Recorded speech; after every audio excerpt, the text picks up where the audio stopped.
Good morning, MMALC family. Thank you so much for taking the time and joining us this morning. We have a wonderful podcast today.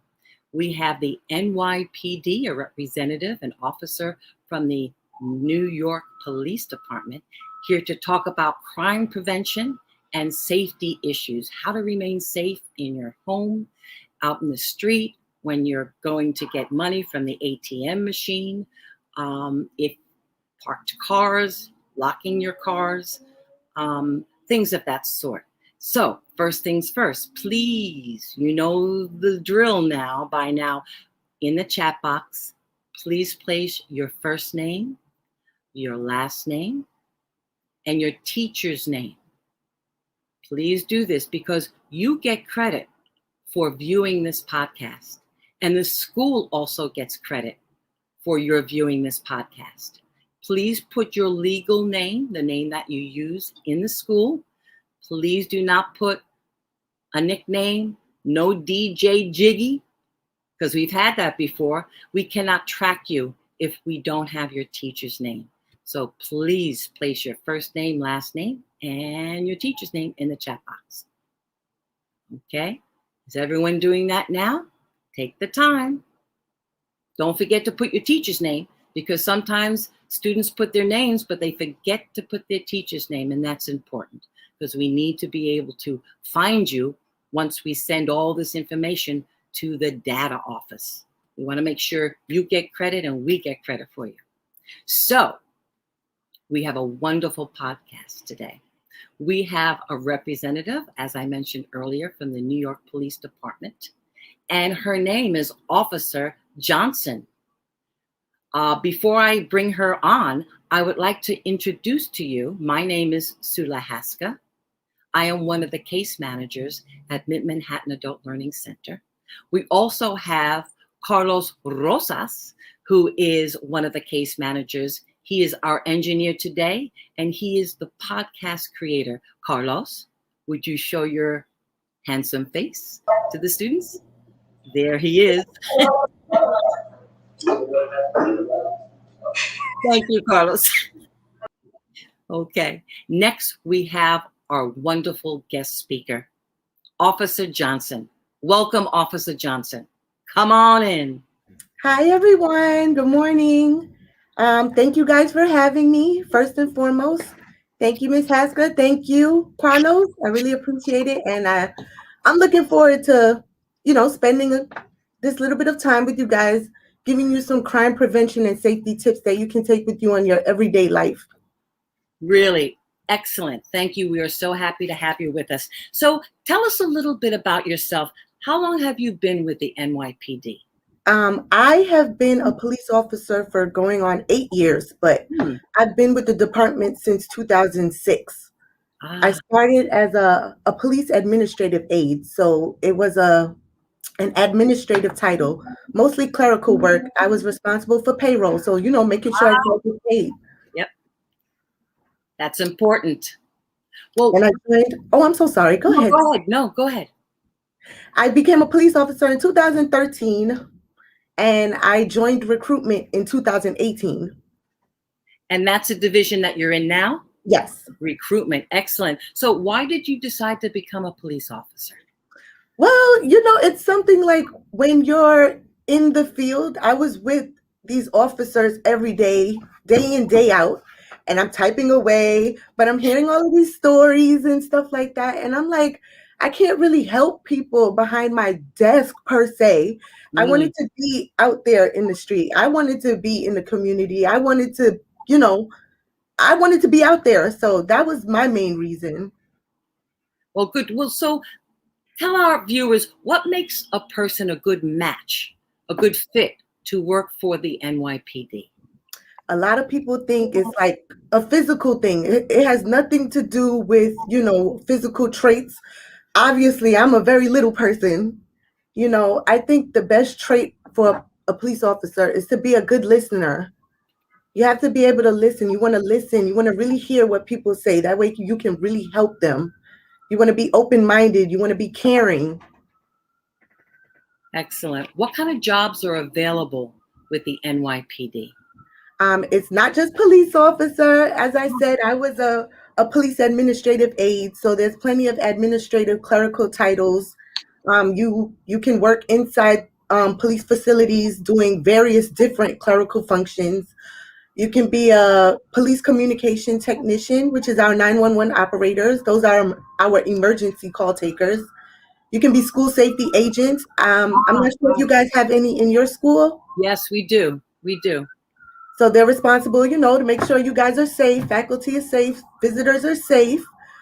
We have traffic enforcement agents. They work out in our city's intersections. We have school crossing guards. They do work for the New York City Police Department. That's our only part-time position. So they make sure our kids get across those intersections to and from school as safely as possible.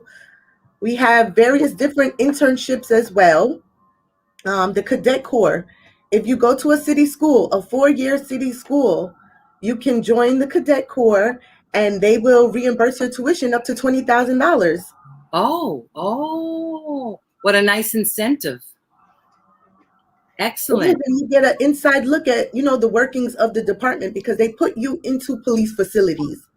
So you're doing various functions, you're learning, you're actually getting physical training like we do, and you're getting paid every 2 weeks. That's on top of the tuition reimbursement. And then you can decide whether you really want to make this a career. Yes, absolutely. Right?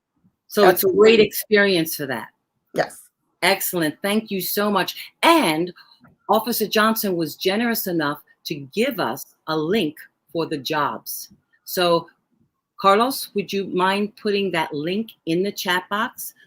Carlos is going to put the link in the chat box for all of you to be able to take with you, take a picture. We like taking pictures. If there's anything in this podcast that you want to write down, please take your notes, write it down, take a picture. We're really good with taking pictures because Officer Johnson's going to be showing us a slideshow about crime prevention and safety. May I ask, what is the age range of the viewers today? 21 and above. Okay, so I don't know if our adult learners. Okay, is this the right time to we have the police officer exam is available right this minute. And if you guys wanted to register, it's open. Would you do me a favor after this is over if you would send me the link? And then I will share that with the teachers who will share it with the students. That as well as police communication technician. That's open as well. I love it. Fabulous. This is what this podcast opens up. It opens up information. It's so important to get information. As we always say, knowledge is power. So this is good information. Thank you, Ms. Johnson. So, Ms. Johnson, would you like to start your crime prevention? Dun, dun, dun. Also, Carlos is going to put in the chat box this presentation in the brochure that Officer Johnson is going to be using for this presentation. He's going to place it in the chat box in case you need it for later references. In addition, if you missed anything in this podcast, you can always revisit this podcast by clicking the same link you used to get in this podcast.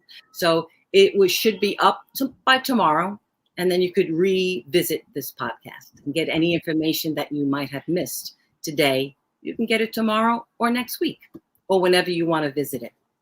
Okay, Mr. Carlos, let's start the show.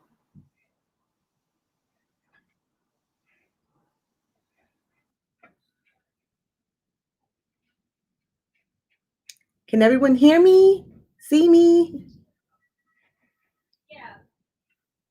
Okay, I was do you see there we go. Okay, as you can see, this book is available on our website. It's our crime prevention book, and it has various tips, safety tips and crime prevention tips for your personal safety and your property. New York City is a big city, and you can never be too careful with how you carry yourself and your personal belongings. So let's go on to the next slide.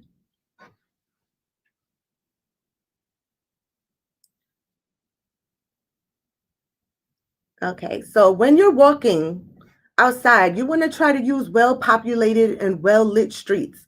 If you have to walk through desolate areas, try, if possible, to walk with a group. In the event that you believe that you are being followed, you want to try to stay away from empty blocks and head in the direction of areas where you see people, or even head into an open store, if possible. If you're walking and you believe that you're being followed by a car, change directions, turn around, go the other way. If the motorist continues to follow you, you want to yell for help as loud as you can, and you find the next safe location. If someone's dropping you off, this is very important. My friends do it for me to this day. If someone's dropping you off at your home, you want to ask that person to wait for you to get safely inside before they leave. Right, let's see the next slide.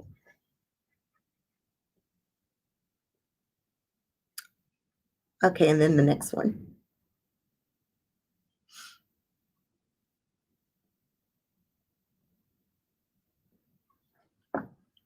Okay, on the subway and the bus, I know a lot of us, when we are walking to the subway and the bus, we don't take out our wallets until we get into the train station, and we're waiting in front of the turnstile and we're fumbling through our pockets trying to figure it out. You want to make sure that you have those things readily available so that you can go right through. You don't want to stay there, fumbling through your wallet and your pockets trying to find things. You end up losing things, and that gives people an opportunity to come into your personal space, and that you don't want that. On the platform, you want to try to stand in the middle of the platform and away from that yellow strip that's at the front of the platform. I know a lot of us do it, but that's a bad habit. We should stop that. You want to try to stay in the middle of the platform, away from the train. Once you enter the train, you want to try to sit in the center of the cart and away from the door. That would avoid someone if they wanted to pull your chain off or take your wallet or any jewelry that you might have exposed. So you want to try to sit in the center of the cart, away from the train doors. And while we are on the subject of our jewelry, we want to try to make sure that we keep that covered at all times when you're on public transportation. Next slide.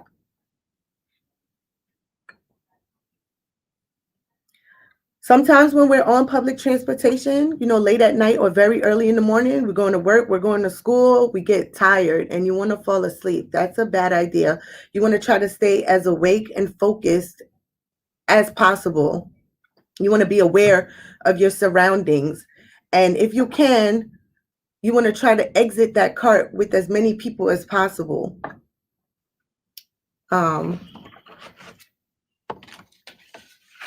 During off-peak hours, if there's a way for you to identify where the conductor's car is, you'll see him. He's in the window. Try to stay on that cart. You don't want to go to an empty cart. I know a lot of people like to do that, for the quiet and the peace and stuff like that. But during off-peak hours, you want to stay, as close to the conductor as possible.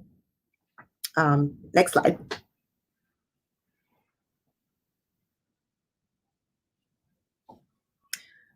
When you get home, same thing with the subways. Try to have your keys available and ready to be used before you get to your door. You don't want to be looking for your keys when you get to your front door. If you live in an apartment building, as soon as you get in that door, please close the door behind you, especially if you see someone you don't know approaching, and never ever let somebody that you don't know into your building. Let them use the doorbell. If they're there for someone, let them use the doorbell. Let them, contact the person that they're there to see. But you shouldn't let anybody that you don't know into your building. On your mailbox, you want to place your, anything that identifies you, like your name. If you can, put it on the inside of your mailbox so that only the mail carrier can see it. The entrance for all our home improvement guys, you want to make sure that the front of your home is very well lit. Next slide.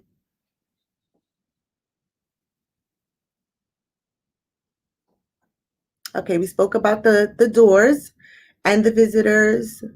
If a stranger asks you to use your phone, you want to keep that door locked. Tell them to give you the number and you call whoever you need to call for them. That's if you wanted to, help them. But never give them your phone. Keep them outside. And if it's an emergency, feel free. Please call 911. Wait for the police to arrive. Next slide.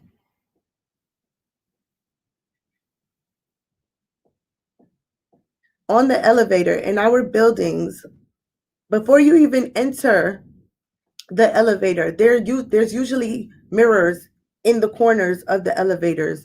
You want to look in those, you want to look around, you want to make sure that no one's hiding in a corner or anything like that. If someone's making you uncomfortable, you don't have to get in that elevator. You can let the elevator go, you can wait a little bit. Next slide.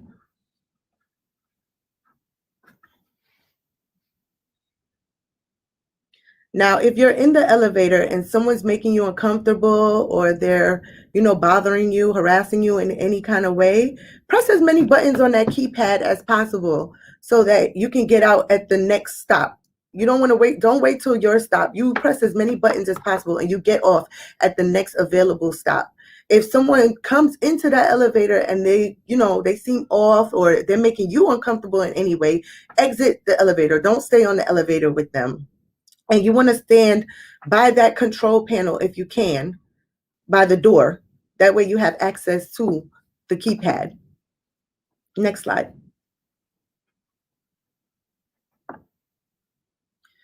When you're driving, I know a lot of us are guilty of this. When we're driving, we jump in the car. The first thing we do is just throw our purses onto that passenger seat. You want to keep your purse on the floor of your car. I'm guilty of this next one. Very guilty of this next one. Don't wait for the last minute to get gas. Try to make sure that your gas tank has a good level of gas as often as possible because you don't want to get stranded. I say a good gauge is half a tank. That's good. You want to keep your valuables secured in the trunk and not on that seat next to you. And like we said before, when you're walking, it's kind of the same thing in the car. If you feel like you're being followed, you want to make several different turns and try to deter that person from following you. Next slide.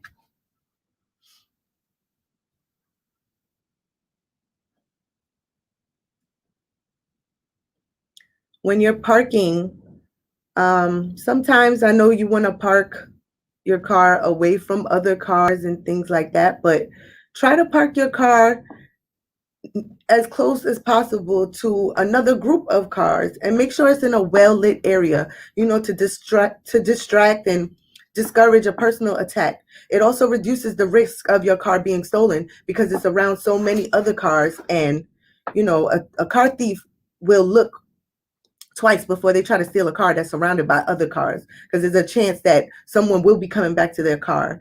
You want to look around before you exit your car while you're parking. Take all your valuables with you and make sure to lock your vehicles. That's really important. Always remember to lock your vehicle. You want to double check and make sure you lock that vehicle.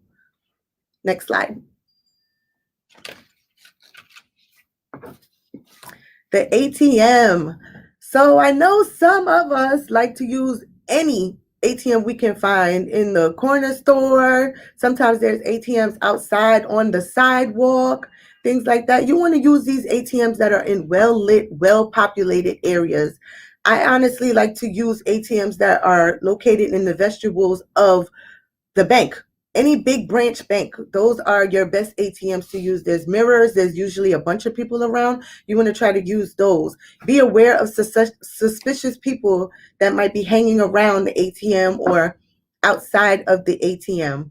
When you get your money, here's another thing. When you're entering that ATM, don't let anybody in there using your card. Let them use their card. If they're there to use the ATM, they should have their own card to get into the vestibule, just like you did.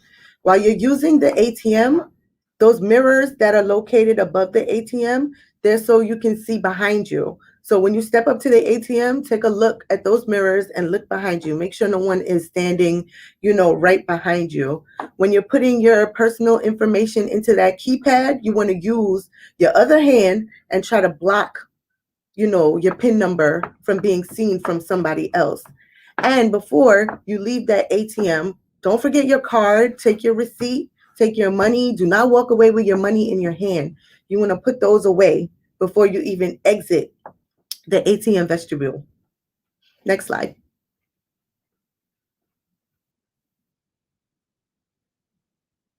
Okay, we did all of that. Okay, next slide.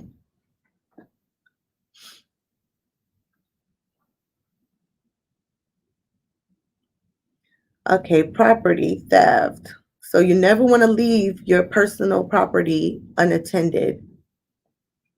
Don't carry your wallet in your back pocket. I know a lot of guys like to do that. Don't do that. That leaves it open for a pickpocket to come near you and take your wallet out of your pants pocket. You only want to carry around the amount of cards and cash necessary for the day. Nothing extra. And if possible, divide your money between your purse and your pockets so that everything that you have is not in the same place. Just in case you were to lose your wallet, you would have some money, elsewhere. You want to carry. Okay, next slide. I'm so sorry.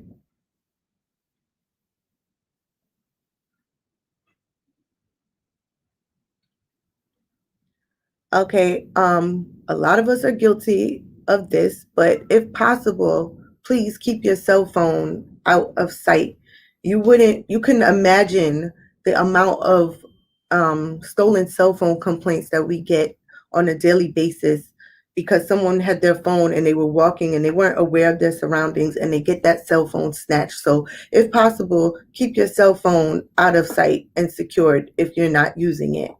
When you're in a restaurant, a common thing to do is put your purse on the back of your chair. Don't do that. The safest place for your purse is in your lap. Don't put it on the chair next to you. Don't put it on the floor. Put it in your lap. Next slide.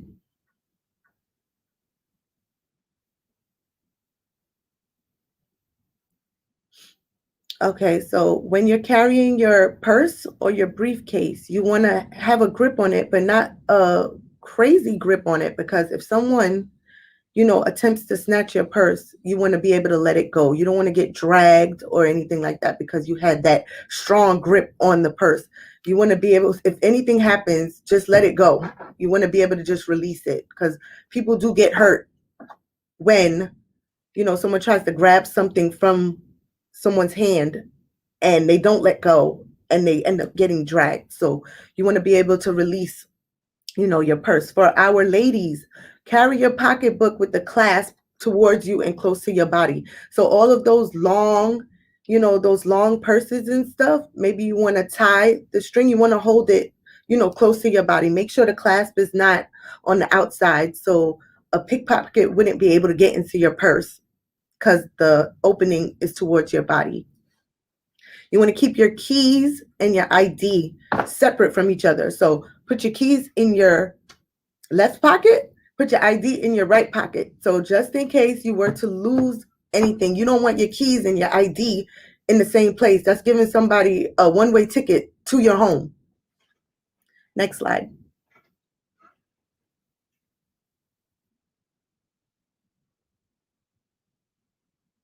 Now, if you're in a crowd, I know it's New York City, it gets crowded. Even in COVID time, there's certain areas where it still gets crowded. If you are frequently getting bumped in a crowd, be aware that there might be a pickpocket, in the area.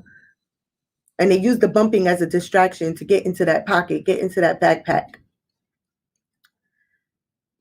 We spoke about the cash and the cards and the long straps of your purses and how to carry your handbag. So next slide.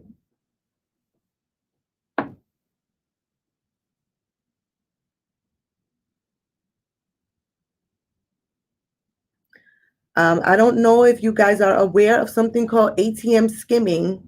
I'm just going to read that definition right under. It's called the scam. ATM skimming occurs when a criminal attaches a phony card reading device over the real card reader located either at the lobby entrance door of an ATM machine. The phony device looks identical to the real device and is equipped with electronic recorders that will capture the financial information from your card. This data is used to create cloned cards, which they will later use to withdraw money. So when you go into the ATM, if it looks a little janky, don't use it. Or you could use your hand and literally shake the ATM card reader. If it's loose, if it's moving, it's not supposed to. So I recommend that you don't use that ATM because it could be an ATM skimming device.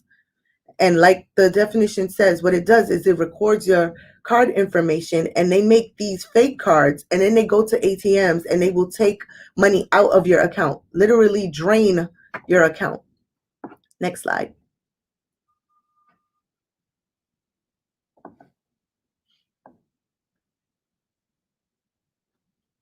So we spoke about this before. When you're entering that PIN, you want to use that other hand to cover your PIN. Don't leave that open. The same thing with the ATM. I don't know if you guys have ever used an ATM and tried to withdraw money and your money never comes out. Sometimes there's something called a money trap in there, and it's in the dispenser. And what it does is when your money comes out, it attaches to the money. So your money never comes out, and that person will later come and take your money out of that ATM. So once again, with those suspicious looking ATMs, try not to use it if you don't have to. And if you do come in contact with that, you can always feel free to call 911 and report where you saw this device or where this situation happened. Next slide.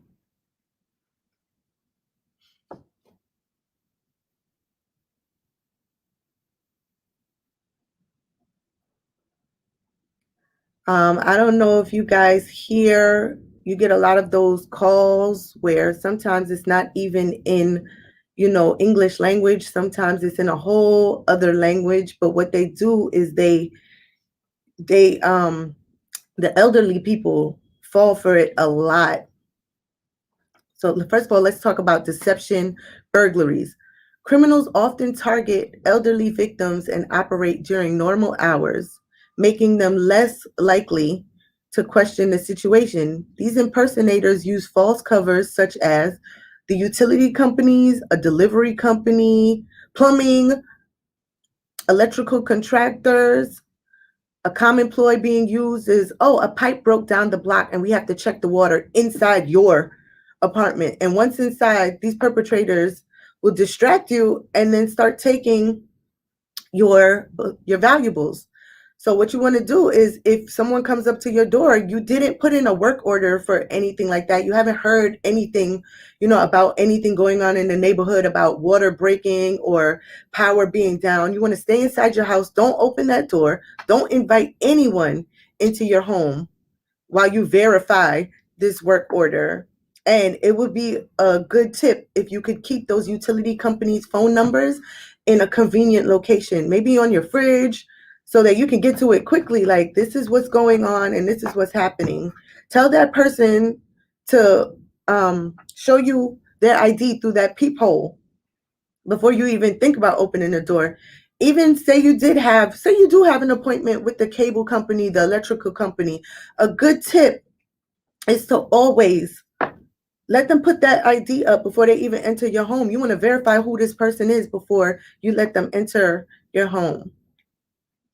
I see a safety tip going across the screen. That is a very good one. Please don't carry your social security card with you. If you don't need it, there's absolutely no reason for you to have that on you.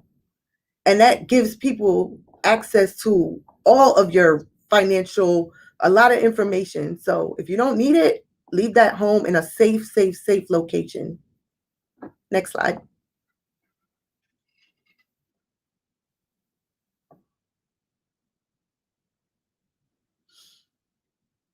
Like we said, if someone does come up to the door and they're saying something about the power, the electric, the water, you want to contact that company and let them know that, someone's at the door and they're saying the water is out or the electric is out. You can verify it right there.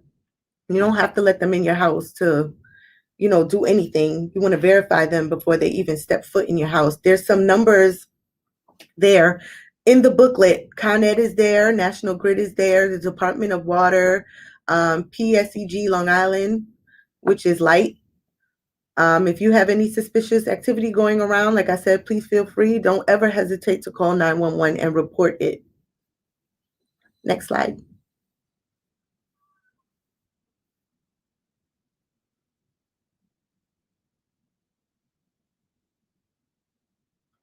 Vehicle theft. You want to safeguard your vehicle.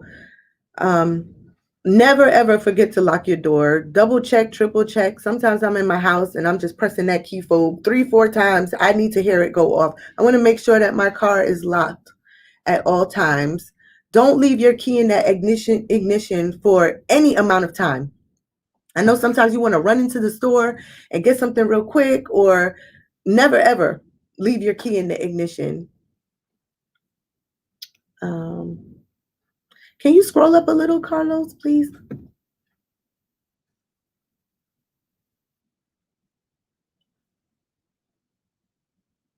There we go. Valet, don't ever leave the valet key in your car overnight. Next slide.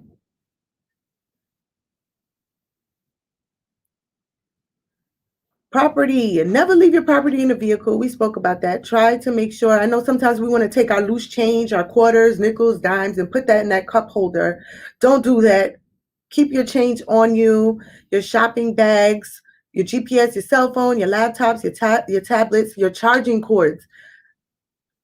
Everybody I know has been guilty of that. You want to leave your charger in the, in the outlet overnight because it's convenient. No, take your chargers with you. You wouldn't believe how many times we get reports of people getting their windows broken just so people, because if they see a charger, they think something else is in the vehicle.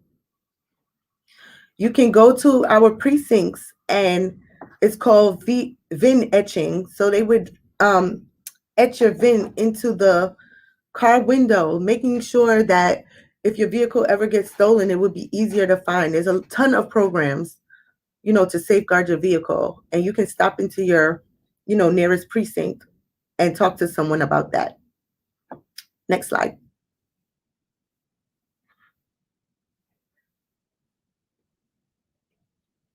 The gift card scam. So people are losing thousands of dollars in phone scams involving prepaid gift cards.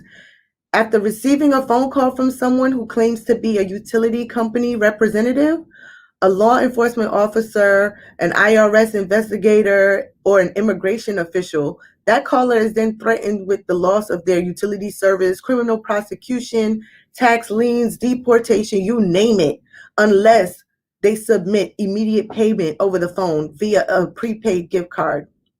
I know, talking to you guys, it doesn't sound, legit, right? But you would be so surprised how many people actually get caught up, with this scam here. They have somebody, a family member has been arrested.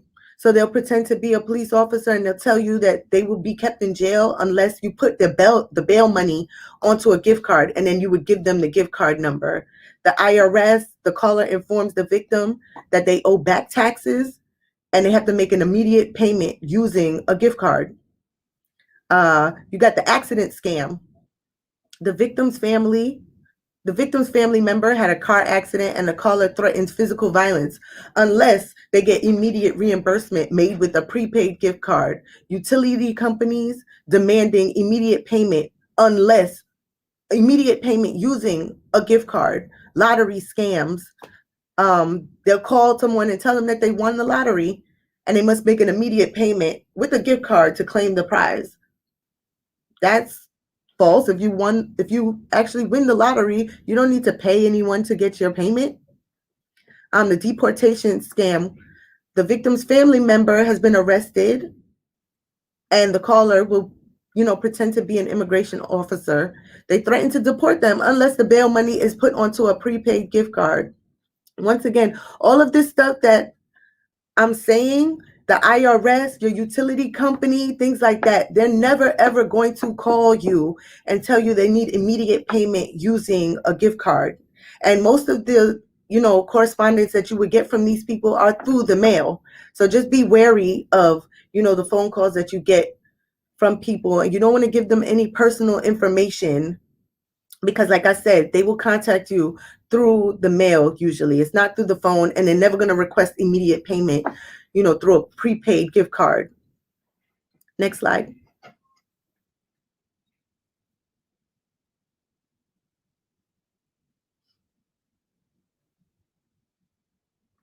Like I just stated, utility companies and government agents, they will never contact you demanding immediate payment using a prepaid gift card. And just remember that anyone who has access to a number on a gift card then has access to the funds. They don't need the actual card. They just need the numbers on that card. Like I said, you never give out your personal information to anyone who emails or calls you. Never wire money or provide debit card or credit card numbers, prepaid gift cards to anyone that you don't know. And just be suspicious of all callers who are requesting immediate payment using, these methods. Next slide.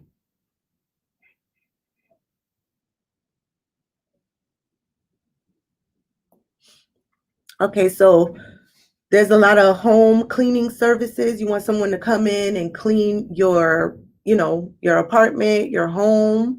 You want to protect your privacy. So before they come in to clean, you want to clean a little bit too. You want to clear, your surfaces, take your bills off the table, your appointment books, your work files, all your important documents. Make sure that they're secured. Same thing with your valuables. Put them in a safe, locked room, somewhere where the person coming in to clean your home won't have access to. If you can, you make a request that the company sends the same person every time. You don't want too many people in and out of your home. And do your research. Make sure that that company has an excellent reputation and a long history. You want to check those reviews. Make sure that they're credible. Make a note of your important valuables and paperwork and things like that before the person comes into your home and after. That way you can immediately report, things that are missing or damaged to their manager. And those rooms that you have your valuables in, your jewelry, those important documents, make sure you let them know, this room, I don't need any cleaning in this room. You don't need to go in this room. This room is completely off limits to everything that you're doing today. Next slide.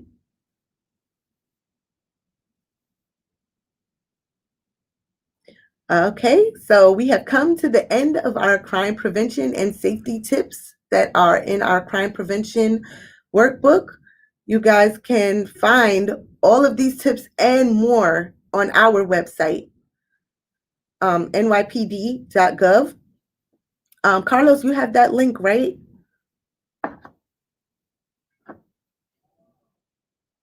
If you see something, say something.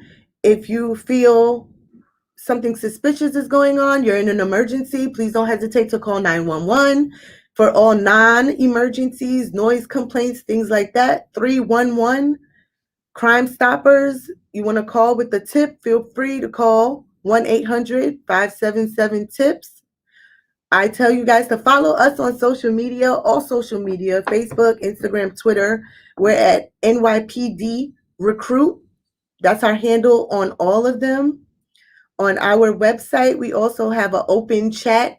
If you guys wanted to ask us any questions, we have recruiters available from 8 to 4 every day. So if you guys have any questions, please feel free to give us a call, 212-RECRUIT.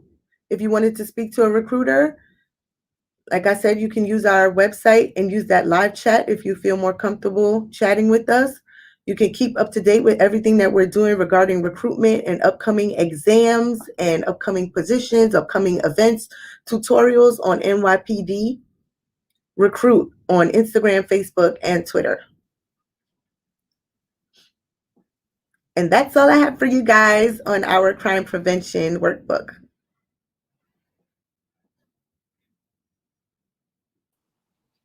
Can you hear me now? I can hear you. Oh, good. Thank you so much. Such important information. Ladies and gentlemen, do me a favor. Please put in the chat box your first name, your last name, and your teacher's name. If you haven't done so, please do that. Please put in the chat box any questions that you have. Okay? I love questions, so please. She loves questions. She's waiting for the questions. So please, I'm going to go in the chat box to see if there's any questions.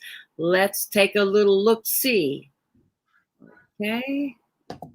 If there are no questions, you know that you've done your job, Officer Johnson. I hope so. They've gotten a lot of this information. Let me see. I'm just going down to make sure there aren't any questions, because during this period, especially during the pandemic, there's been a lot of crime. There's been an uptick of crime. So the safer we can be, the more knowledgeable we can be, the better off we'll be. Yes. Let's see. I'm still looking. I'm not seeing any questions. Oh, I actually have a question for you. Okay. Just being that, it's a pretty sensitive time now, and I have friends of mine who are cops,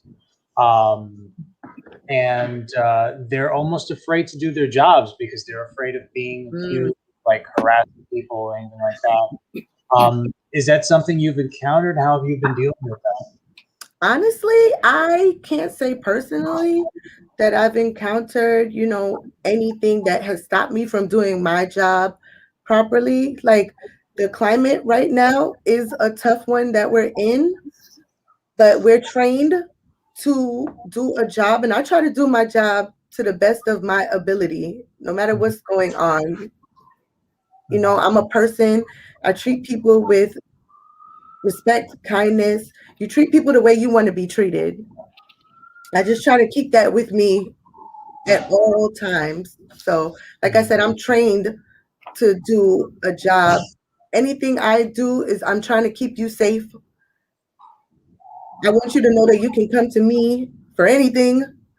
Please don't hesitate. I'm not here to hurt you. I personally am not here to hurt you. I'm here to help you. So, what's your relationship with the Civilian Complaint Review Board like lately? We had a rep on from CCRB. Was it a week or two ago? right. It was a pretty interesting episode. But what's the relationship with the NYPD and the CCRB like these days? Well, me personally, I haven't had any contact with CCRB, which is, I think that's a great thing for me. I haven't had any complaints against me in my 8 years, so I haven't had any relation with them. I think with the department, they're trying to be more transparent now. They're trying to be more accountable for things that are going on. I don't want to get too much into it because I don't have that relationship with, CCRB at this time. So it's a blessing. It's a blessing. I'm not, honestly, it's here to protect the public. You don't want to ever feel like an officer can come to you and treat you just any type of way. There is avenues that you can take to have your voice heard. So, right. I'm sorry, go on. No, go ahead. You.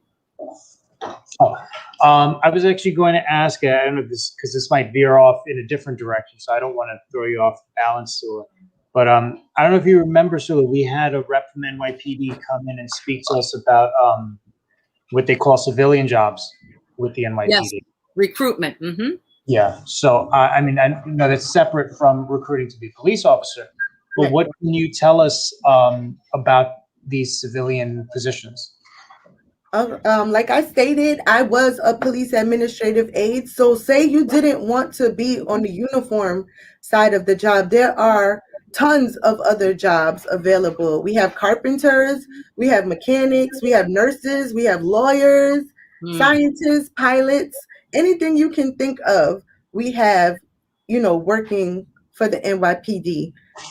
A little bit about you know, I can talk all day about being a police administrative aide. I don't know if anybody is interested in like clerical work and things like that, but our primary function was to deal with the clerical work inside of, you know, the police facilities, whether it be scheduling for courts, schedules for the day, scheduling for those details. You know, have you seen those protests that have been going on?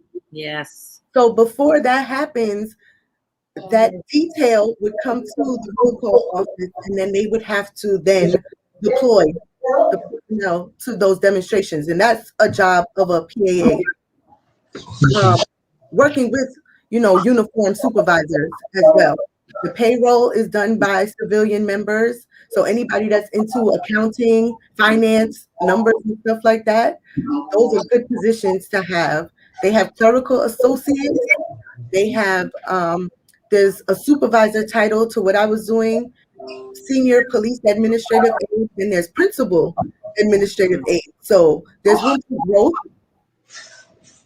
Let's see, what other civilian titles do we have? You want to work in the crime lab? You know, some people, you see that at the crime scene. That's actually a position. So if you have you have background in lab work and things like that, that's another position. You know how to fly a plane? I know people, and they were pilots before they came on the job, and they are now pilots for NYPD. So don't think that, you know, you need just specific talents. There's different routes you can go in this department. Now, Officer Johnson, is that information on that website that you provided for us? So, Carlos, could you add that again to the chat box for any student who wants to investigate? They can then go into that that website and tootle around and see what's there for you. So let me ask you, how has your role changed since you first started? Well, as you can see, I'm sitting here. Yes. As opposed to when I first started, I was on, you know, I worked out in Harlem in the 2-5 precinct, and I did routine patrols. So I was on foot patrol for about 5.5 years before I applied for the recruitment section. So now my main function here is to be here with you guys, talking to you on live, or I go to colleges, I go to schools and talk to you guys about what, you know, this job entails. Right, right. What is your favorite part about working as a police officer? I like the fact that every day is different. I can't tell you that today I'll be sitting here, you know, on a virtual call. Tomorrow I might be in the middle of Times Square, or I could be watching a concert in Central Park, you know, when COVID opened, you know, everything opens back up. But every day is different. You have no idea what you're going to do.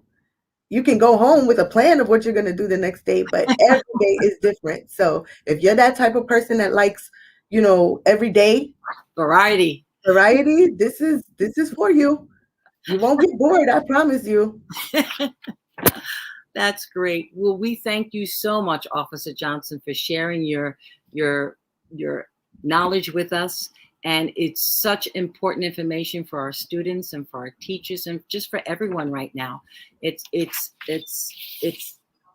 so important to remain safe and to know all these types of fraudulent crimes that can occur, and sometimes you're not even aware. It's so many, and you get so lax, you know, sometimes that you just, you know, you see people just, they're on their phone, they're not really paying attention to what's going on. They go out to the bar. I'll drop my phone. I'll drop my stuff there. I get in my car. I don't lock the door. It just leaves you open to so much. So, you know, I know it's a long list. Yep. Opportunity for those who are going to take advantage. I've seen people on their phones walking in the street, and a bicycle comes along and whoop, takes it right from them. Very, very common. More common than, you know, people might think. Yep. So, and everybody's on a bike these days, especially in the city. So, you know, you think you're safe doing this. No. No. No. Your Always. phone, chain, Yep. earrings. Yeah. I've seen it. So Beware, be careful, everyone. Okay? Be careful. Please take advantage of the brochure information that you've received. It's such important information. Be aware. Tell your friends, tell your family, tell your neighbors. Share the information that you received today with everyone you know, because it's important information. Officer Johnson, thank you so much. Please stay behind so that we can chat. yes, thank you for having me. Clicks everyone off. Thank you, everyone, for joining us today. And Thank you, everyone. You found this information informative and enlightening. Stay safe. Thank you. All right. Bye-bye, everyone.